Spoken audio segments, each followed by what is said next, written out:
చంద్రబాబు తీవ్ర విషాదానికి గురయ్యారు. తమ్ముడి మృతితో కన్నీటి పర్యంతమయ్యారు. అంతటి బాధలో తమ్ముడి పాడెమోసి రుణం తీర్చుకున్నారు. నారా రామ్మూర్తి నాయుడు అంత్యక్రియలు చిత్తూరు జిల్లా నారావారిపల్లెలో ఈ రోజు నిర్వహించారు. అశేష జనవాహిని నడుమ ఆయన అంతిమయాత్ర సాగింది. తీవ్ర అనారోగ్యంతో బాధపడుతూ రామ్మూర్తి నాయుడు హైదరాబాద్లో మృతి చెందిన సంగతి తెలిసిందే. నిన్ననే ప్రత్యేక విమానంలో మృతదేహాన్ని నారావారిపల్లెకి తీసుకొచ్చారు. ఈ రోజు ఆయన స్వగ్రామంలో అంత్యక్రియలు పూర్తి చేశారు.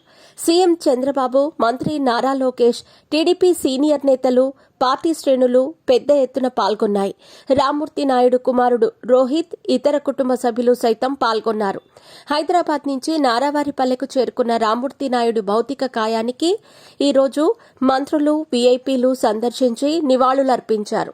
అనంతరం రామ్మూర్తి నాయుడు భౌతిక కాయాన్ని నారావారిపల్లెలోని వారి పూర్వీకులకు అంత్యక్రియలు జరిపిన ప్రాంతానికి అంతిమయాత్రగా తరలించారు. యాత్రలో చంద్రబాబుతో పాటు లోకేష్, రోహిత్, నారా, నందమూరి కుటుంబం సభ్యులు అందరూ పాల్గొన్నారు. అంతిమయాత్రలో తమ్ముడు రామ్మూర్తి నాయుడు పాడెను చంద్రబాబు మోశారు. ఆయన రుణం తీర్చుకున్నారు. చంద్రబాబుతో పాటు మంత్రి లోకేష్, నారా రోహిత్, చంద్రగిరి ఎమ్మెల్యే పులివర్తి నాని కూడా రామ్మూర్తి నాయుడు పాడెమోశారు. సోదరుడు చంద్రబాబుతో రామ్మూర్తి నాయుడుకి మంచి సన్నిహిత సంబంధాలుండేవి.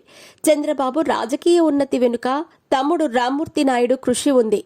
అందుకే 1994లో టికెట్ ఇప్పించారు. సొంత నియోజకవర్గ చంద్రగిరి నుంచి ఎమ్మెల్యేగా గెలిపించారు.